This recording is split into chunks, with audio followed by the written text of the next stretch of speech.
Exatamente isso que acontece, que nem a gente estava comentando ali. Então o que acontece? Ó? Agora a gente está simulando ali, você viu, a sonda está em 900 milivolts. Então tá o quê? Uma mistura rica, exatamente. Vamos agora passar para 100 milivolts, fazer o inverso. Então vou colocar a mistura pobre. E você vai ver como o tempo de injeção vai aumentar, né? Vou colocar aqui, ó.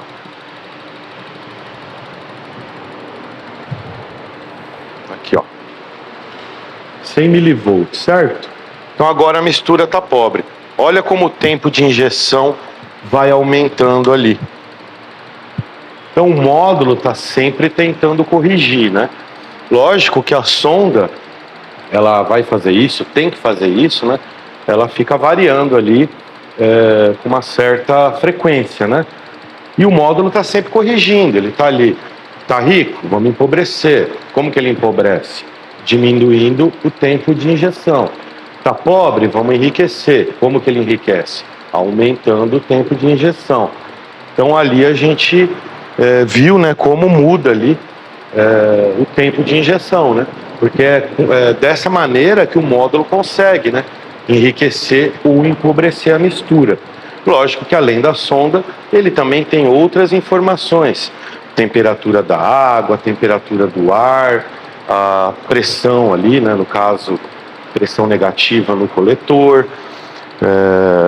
Quando a gente acelera, né, essa pressão, ela tende a igualar a pressão atmosférica, por isso que o bico, a gente mexe ali, você viu no sensor MAP, né, como imediatamente o tempo de injeção altera, né? É como se a gente estivesse mexendo no tempo de injeção, né? Exatamente. Porque a gente mexe na pressão do MAP, imediatamente o tempo de injeção responde, né? O módulo vai lá para o bico e fala, opa, abre mais, fica mais tempo aberto, né? Fica menos tempo aberto, fica mais tempo fechado, enfim. E por que é importante a gente saber dessas coisas? Que nem eu estava te falando ali. É muito importante a gente entender como as coisas funcionam. Porque o cliente chega, por exemplo, na tua oficina reclamando aí de um alto consumo. Então a gente tem que entender, né, o que está na nossa cabeça, como que as coisas funcionam. Por quê? O scanner, ele te dá um caminho, mas dificilmente ele já vai te dar o diagnóstico, né? O cliente acha isso. Alguns mecânicos ainda acham isso, né? Tanto é que aparece lá do scanner sonda lambda, o cara vai lá e troca a sonda, né? Na grande maioria das vezes a gente sabe que não é. Mas por que é importante? Porque você vai testar aquelas peças que tem a ver com o que o cliente está reclamando, né? Então o carro está tá lá na tua oficina, por exemplo, e o cliente está reclamando de alto consumo. Você tem que ter na tua cabeça o que pode estar influenciando nesse alto consumo. Pode ser um sensor MAP fora da faixa, só que você não vai trocar o sensor MAP. Para isso a gente tem o osciloscópio, né? Às vezes ele está trabalhando fora da faixa e o problema está ali numa válvula de escapamento com problema, uma válvula de admissão, motor fora de sincronismo. Nem é o MAP, entendeu? Para o scanner ele está trabalhando errado.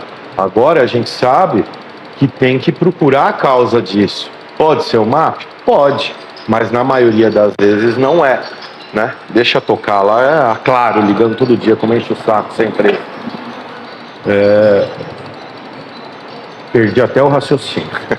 Mas então, né, voltando, então pode ser o MAP? Dificilmente, pode até ser, mas normalmente ele está trabalhando errado porque uma outra coisa está com problema, né? Está fazendo com que ele trabalhe fora da faixa. Mesma coisa a sonda, né? Se eu tenho um problema aí de um bico injetor trabalhando em excesso, o módulo não tem como detectar isso, né? Tem como detectar se o bico está ali em curto ou circuito aberto, mas um bico que está trabalhando em excesso, o que o módulo, o scanner vai acusar? Que o módulo envia para ele, né? Sonda lambda. Então é por isso que o pessoal acaba se atrapalhando no diagnóstico, por não entender como as coisas funcionam. O maior exemplo disso são os transdutores. Então eu vejo na prática que a maioria dos profissionais aí dos reparadores, pelo menos os que vêm aqui, né, e vejo nos grupos também, não sabem como funciona um motor, não sabem o que é um overlap, não tem nem ideia de quantos graus uma válvula de admissão fica aberta, uma válvula de escapamento, em que momento elas abrem, em que momento elas fecham, e aí acabam se atrapalhando no uso dos transdutores. Né? Como é que você vai diagnosticar uma coisa que você não sabe como funciona? Fica difícil. A injeção é a mesma coisa, né? Então é importante a gente entender o cérebro da coisa para a gente conseguir fazer um diagnóstico correto. Senão o pessoal fica trocando peça aí, né? Infelizmente, muitos colegas fazem isso. Fica trocando peça. Ah, era aí, vamos por isso. Ah, não era. Vamos trocar aquela outra. Não era. Hoje em dia fica difícil, né? Nem a loja de peça consegue ter todas as peças de todos os carros. É impossível, né? Então, por isso que a gente tem que entender como as coisas funcionam, desde o cérebro da coisa, que é o módulo, né? As estratégias, os mapeamentos da ECU, para a gente poder fazer um diagnóstico mais assertivo, né? Isso é muito importante a gente entender, né? Vamos pegar o sinal agora da bobina? Vamos pegar o sinal da bobina para a gente ver. Ó, então agora eu estou pegando o sinal aqui da bobina. Aquele sinal lá é o sinal da bobina de ignição. Da onde sai esse sinal? Ó, desse drive aqui.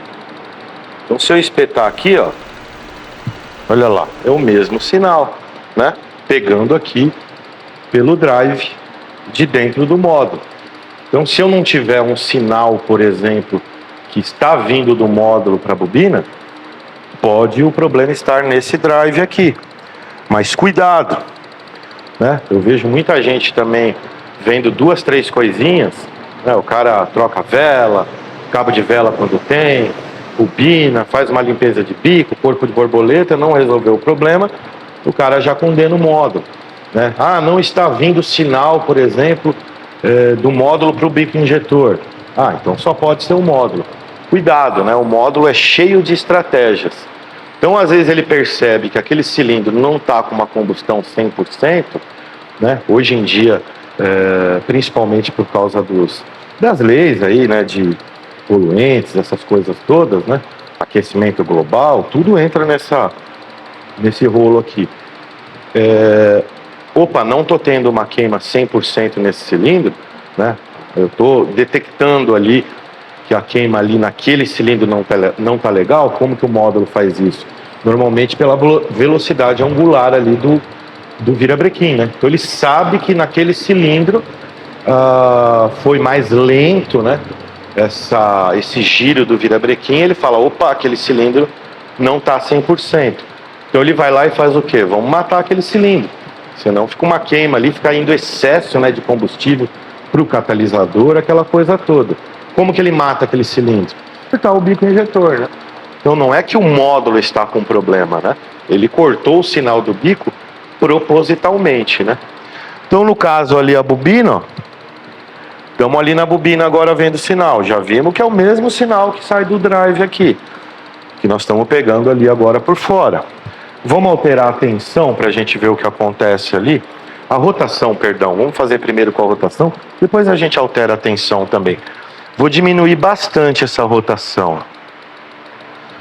Ó, o sinal até saiu da tela. Por quê? Aumentou demais esse tempo de carregamento. Então eu estou com uma rotação ali praticamente de motor de arranque, né? Quando você vai dar a partida ali. Então, o que o módulo faz? Opa, eu preciso aumentar esse tempo de carregamento, porque senão eu não tenho faísca lá na vela, né? O motor não vai pegar. Se a gente mexer ali na tensão, né? Vamos voltar aqui. Até mudou o barulho, você viu, né? Aqui no simulador.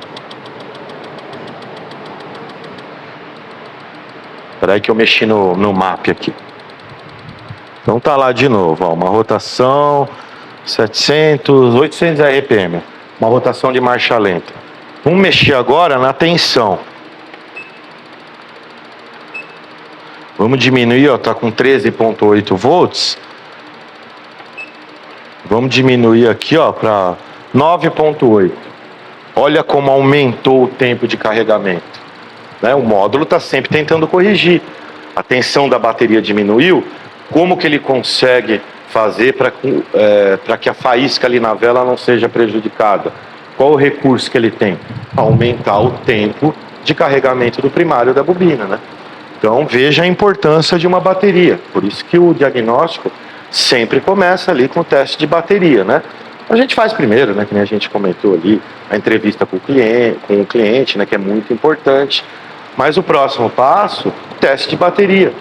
E às vezes você está aí com um defeito num carro que está te deixando louco e o problema está na bateria, né? Hoje tudo depende da bateria, né? Principalmente com os carros aí com alternador pilotado, né?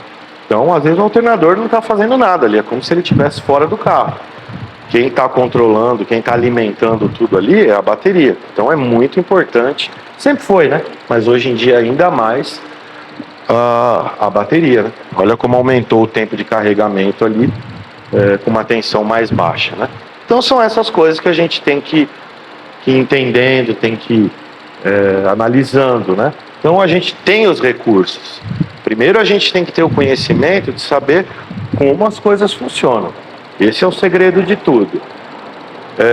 Ter as ferramentas adequadas, né? Então a gente tem que ter o osciloscópio, multímetro, transdutores, teste de bateria, scanner, mas ter também o conhecimento para trabalhar, né?